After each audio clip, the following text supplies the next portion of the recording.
Pemirsa, pembangunan Ibu Kota Negara Nusantara telah memasuki fase titik balik yang tidak bisa dihentikan. Kunjungan perdana Presiden Prabowo Subianto ke IKN sekaligus bermalam di kawasan tersebut menjadi sinyal kuat bahwa pemerintah memilih melanjutkan proyek strategis nasional ini meskipun dihadapkan pada tekanan anggaran dari berbagai tantangan pembangunan lain yang tak kalah mendesak. Inilah dia editorial Media Indonesia edisi Rabu 14 Januari 2026 dengan tema Point of No Return IKN.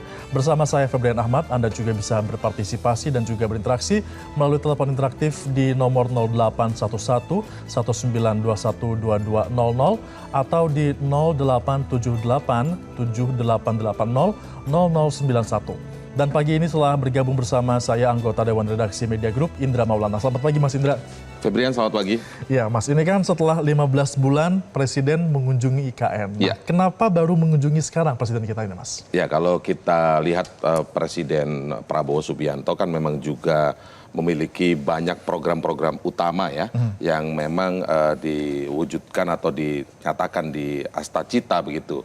Nah, tetapi ketika kalau kita melihat Presiden Prabowo dalam kampanye pemilihan presiden di 2024 itu kan memang mengusung keberlanjutan dari pemerintahan sebelumnya. Kita tahu IKN ini adalah program dari presiden sebelumnya, Presiden ke-7, Presiden Joko Widodo. Nah, inilah bukti bahwa kemudian Presiden Prabowo kembali komit begitu ya, menegaskan kembali komitmennya secara politik. Kedatangan ke sana itu tidak hanya sekedar datang, tidak hanya sekedar mengunjungi, tetapi juga mengawal. Karena disebutkan dalam berita sebelumnya tadi di headline kan Febrian membacanya, ada beberapa koreksi yang disampaikan kepada otorita IKN ya, bahwa untuk soal IKN ini harus dipercepat dan bahkan ada sedikit perubahan desain. Dalam arti kalau kita baca juga informasinya, Presiden Prabowo rencananya akan membuka 3 sekolah taruna di sana begitu ya. Nah, Taruna Nusantara di sana. Nah, ini kan artinya memang tidak hanya secara Presiden hanya melihat, mengunjungi saja, tapi kembali menegaskan bahwa ini tetap jalan. Makanya kita beri judul editorial pagi ini adalah Point of No Return. Karena memang secara anggaran juga kalau dilihat dan nanti akan dibacakan ya berita editorialnya, bahwa ini sudah masuk tahap 2. Di tahap 1 saja dari APBN sudah digelontorkan dari 2022 sampai 2024 itu ada 89 triliun begitu ya. Dan kemudian rencananya tahap 2 2025 sampai 2029 adalah 48,8 triliun. Dari situ aja udah 100 juta Mas, udah 100 triliun Mas. Iya, sudah 100 triliun di situ kan artinya memang ya kalau kembali ada resiko lain. Kalau misalnya tidak digarap secara serius, selain ini amanah undang-undang ya, ini bukan hanya pembangunan biasa, ini tentu ada program strategis nasional di situ. Undang-undang nomor 3 tahun 2022. Baik. Yang harus memang dilaksanakan oleh pemerintah sebagai eksekutif melaksanakan undang-undang tersebut begitu ya. Nah, artinya ada risiko lain kalau ini tidak dikawal dengan ketat, maka akan ada ini menjadi proyek yang mangkrak. Jangan sampai begitu, karena sudah ratusan triliun itu yang sudah dianggarkan ke sana memang. Nah, artinya kita lihat komitmen Presiden Prabowo ini kembali menguat lagi dalam arti dibaca masyarakatnya ya. Baik. Ketika sebelumnya kan Presiden Prabowo juga sudah berkunjung ke sana waktu itu sebagai kapasitasnya sebagai Menteri Pertahanan ya, masih dalam Menteri walaupun sudah memenangi pemilu, tapi belum dilantik. Nah, kemudian ada pernyataan juga, jangan lupa Presiden Prabowo setelah menjadi presiden itu kan pernah menyampaikan bahwa IKN ini akan menjadi ibu kota politik. Nah, artinya memang harus berjalan menjadi ibu kota politik pada tahun 2028. Betul, ada target-target seperti itu Mas Indra ya. Kita akan simak pemirsa seperti inilah dia ulasan untuk Anda.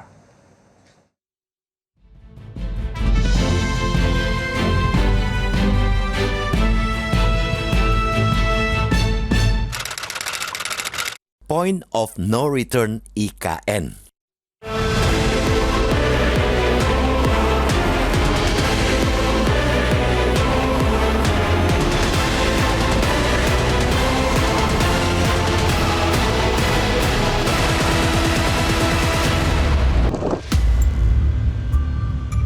Point of No Return alias maju terus meski tantangan dan risiko yang akan dihadapi sangat besar. Begitu pesan yang dapat ditangkap dari kunjungan perdana Prabowo Subianto sebagai presiden ke Ibu Kota Negara IKN Nusantara Senin 12 Januari lalu. Bukan sekadar berkunjung, Presiden bahkan menginap semalam untuk menyambut mentari pagi menyinari bumi IKN. Ya, Indonesia sudah berada di tengah jalan dalam proses pembangunan ibu kota baru. Lewat Undang-Undang Nomor 3/2022 tentang Ibu Kota Negara, Jakarta bukan lagi berstatus ibu kota, pindah ke daerah baru yang bernama Nusantara di Kalimantan Timur.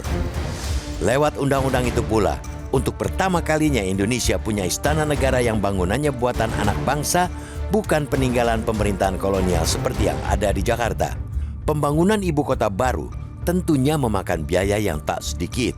Pembangunan tahap 1 2022-2024, proyek IKN sudah menghabiskan 89 triliun rupiah dari kantong APBN. Untuk tahap 2 2025-2029 masih dibutuhkan 48,8 triliun rupiah.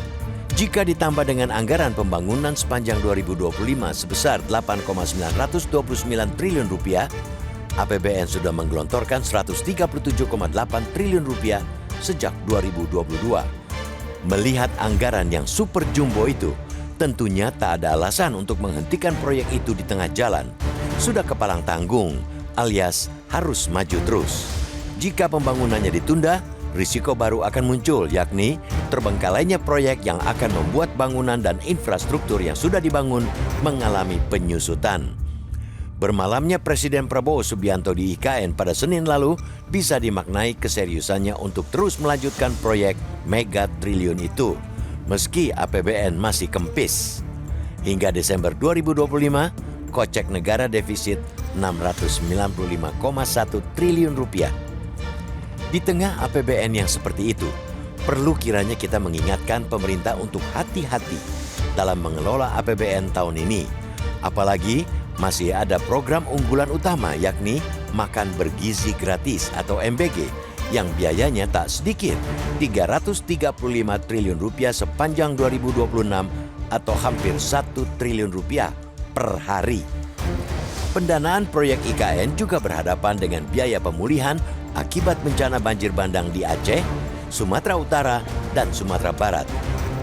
Menteri Dalam Negeri sudah mengestimasi biaya pemulihan pasca bencana di 3 provinsi itu mencapai 59,25 triliun rupiah. Melihat begitu banyaknya kebutuhan yang juga harus dipenuhi pada tahun ini, pemerintah tentu dituntut membuat skala prioritas dalam belanjanya. Jika melihat dampak multiplier effect dari program MBG, tentu program itu harus terus jalan pada tahun ini. Program itu terbukti telah meningkatkan konsumsi masyarakat yang diharapkan mampu mendongkrak produk domestik bruto. Begitu pula dengan pemulihan kawasan pasca bencana di Sumatera. Jutaan warga di sana membutuhkan kecepatan penanganan dari pemerintah agar kehidupan kembali berdenyut. Untuk IKN, agar proyek itu tak menghabiskan banyak uang negara, pemerintah perlu merevisi rencana anggaran yang ada di APBN 2026 sebesar 6,26 triliun rupiah. Pemerintah harus mencari sumber pendanaan lain agar proyek mercusuar itu tetap terus berjalan tahun ini. Kini sudah saatnya pemerintah perlu mendorong swasta untuk lebih dominan dalam pembangunan IKN. Skema kerjasama pemerintah dan badan usaha KPBU harus didorong agar beban biaya bisa terbagi. Pemerintah juga harus gencar memancing investor masuk IKN. Tentunya berbagai insentif juga harus disiapkan agar investor tertarik masuk ke IKN. Sekali lagi, proyek IKN sudah di fase point of no return. Sudah 100 triliun rupiah lebih uang yang dikeluarkan. Kini, tinggal kepintaran mencari dana yang jadi pekerjaan rumah yang harus diselesaikan pemerintah.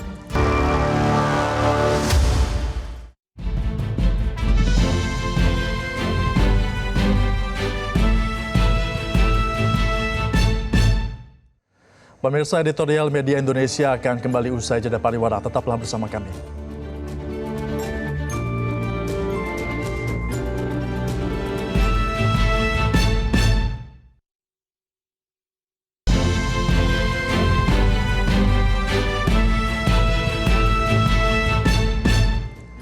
Terima kasih Anda masih bersama kami dalam Editorial Media Indonesia. Kami sudah terhubung dengan pemirsa editorial yang sudah tergabung bersama kami melalui telepon interaktif.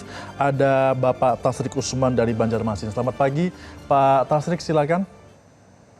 Selamat pagi Mas Febrian, selamat pagi Bang Indra. Assalamualaikum warahmatullahi wabarakatuh. Waalaikumsalam warahmatullahi wabarakatuh. Ya, silakan.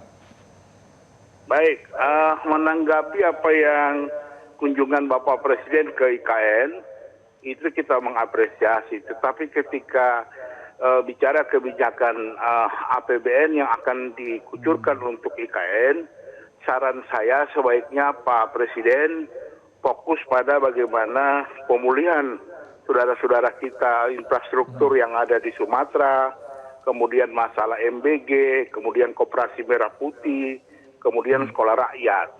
Ketimbang akan membangun IKN yang sampai dengan sekarang terlalu banyak anggaran yang diperlukan, sementara kegiatan yang di sana juga belum semaksimal apa yang diharapkan. Saya sependapat dengan pendapat Pak Prabowo di awal ya, bahwa tahun 2028 itu dicanangkan untuk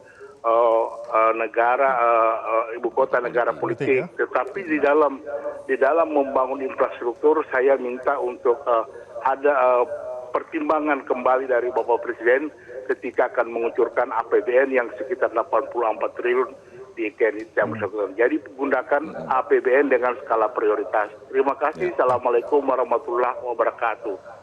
Waalaikumsalam. Terima kasih Pak Tasrik dari Banjarmasin sudah memberikan opininya. Kalau kita tangkap ini soal skala prioritas ya Mas Indra. Betul, Apalagi betul. memang program pemerintah kan cukup banyak unggulan seperti MBG, Koperasi Merah Putih. Itu semua kan menggunakan anggaran yang cukup besar. Belum lagi kita memperbaiki wilayah Sumatera yang kena bencana kemarin. Nah, seperti apa realistisnya kalau misalnya dengan APBN yang kita miliki sekarang? Itu yang kita garis bawahi dalam catatan editorial pagi ini.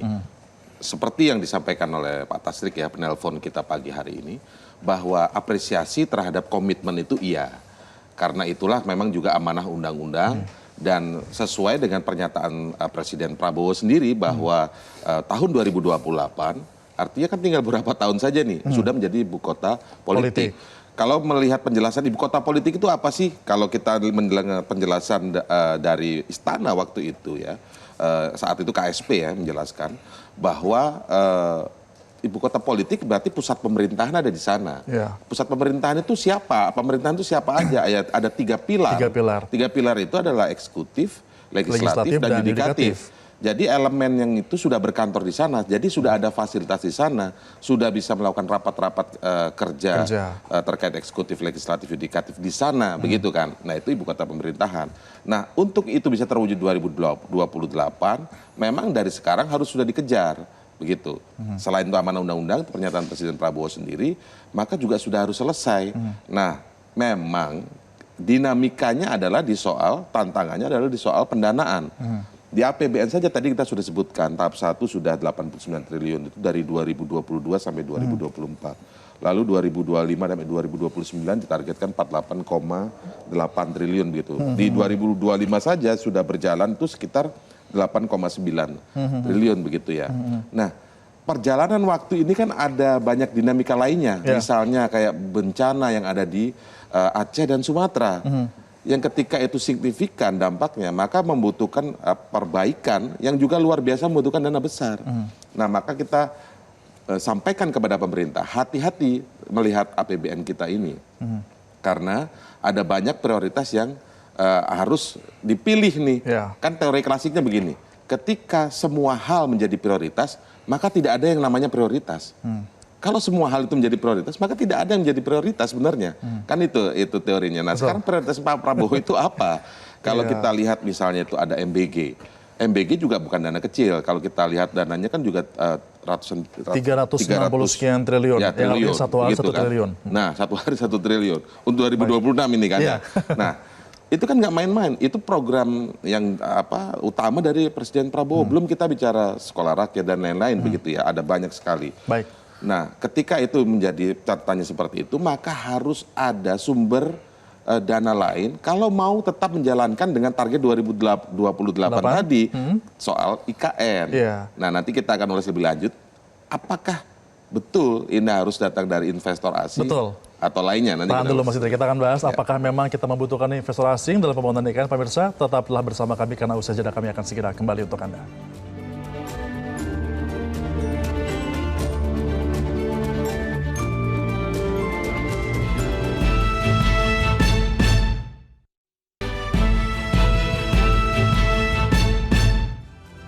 Anda masih bersama kami dalam editorial Media Indonesia. Kita lanjutkan lagi perbincangannya, Mas Indra. Kalau tadi kita sebelumnya membahas bahwa IKN ini kan akan segera dibangun, tapi anggarannya pastinya ini harus dipikirkan juga karena Ya, program itu paling pemerintah utama. seperti MBG ini sudah ada 330 sekian miliar, belum lagi perbaikan daerah bencana di Sumatera ada 59 triliun ya, MBG tadi 335 triliun ya. Ya. Nah, lalu bagaimana agar bisa tetap membangun? Apakah memang membutuhkan lagi untuk jor-joran menarik investor atau seperti apa, Mas Indra? Nah, itu yang kita sebagai masyarakat ya, kita tentu bertanya dan men-challenge terhadap pemerintah. Kalau komit bagus untuk terus melaksanakan IKN ini bagus karena memang itu seperti yang saya bilang tadi adalah amanah undang-undang.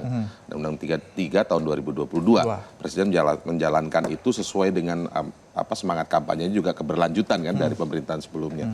Itu bagus, artinya komit dan terus dilakukan. Apalagi sekarang ya kita sudah pada tahap istilahnya point of no return karena sudah setengah jalan, ini bisa disebut setengah jalan lah, sudah ratusan triliun mengucur untuk pembangunan itu. Kita juga sudah lihat bagaimana bangunan di sananya begitu ya.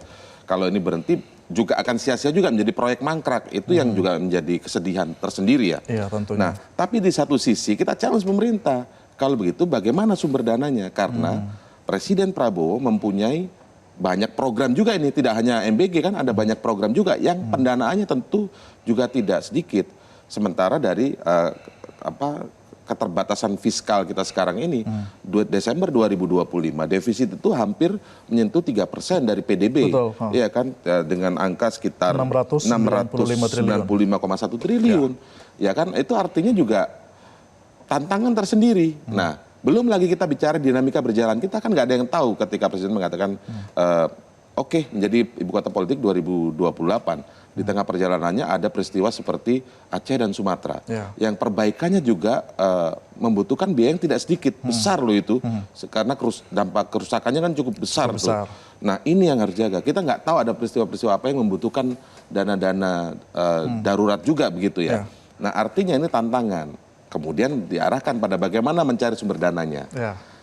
Pasti semua orang akan bilang ya investor dengan investasi di sini begitu. Cuman pertanyaan begini, ibu kota negara ini disebut, apalagi kalau disebutkan sebagai ibu kota pemerintahan, ini kan dignity sebuah negara. Pertanyaannya ini juga datang dari yang pernah merancang soal IKN ini ya. Apakah iya kemudian kita biarkan investor asing itu akan banyak di situ begitu. Namanya investasi, pasti kan itu bicara bisnis, imbal baliknya apa. Nah, ini yang harus dikelola dengan baik. Bukan soal anti nih, tapi ini dikelola dengan baik. Karena kita bicara ibu kota negara, ini adalah sebuah dignity, tapi kemudian ada asing yang biaya di sana. Imbal baliknya minta apa? Nah, itu yang harus dikelola dengan baik oleh artinya pemerintahan bisa kita. saja nanti menjadi malah jadinya fokus pada bisnis bukan lagi beda untuk kalau mengelola kemudian pemerintahan. membangun pusat kota bisnis baru misalnya, itu beda. Nah, ini kan ibu kota, apalagi ibu kota pemerintahan. Nah, ini yang harus dikelola dengan baik. Ini tantangan selanjutnya. Tapi ada catatan juga, apakah akan semudah itu investor masuk? Kan rumus dari investasi yang pertama adalah arah kebijakan ekonomi. Kita harus jelas dulu, Indonesia ini arah kebijakan ekonominya apa? Orang mau invest, wajar lah kalau misalnya Febrian investor mau menginvest sesuatu, arah kebijakan Anda jelas tidak gitu. Yang kedua, stabilitas. Stabilitasnya terjaga nggak? Nah, stabilitas ini ada catatan sedikit ya Febrian ya. Kita mengharapkan tentu negara yang stabil. Stabilitas politik, stabilitas ekonomi.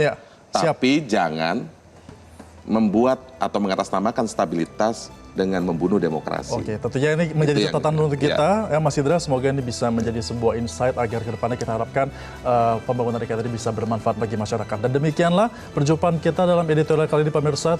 Tetaplah bersama kami karena program Metro TV lainnya akan kami hadirkan untuk Anda. Sampai jumpa.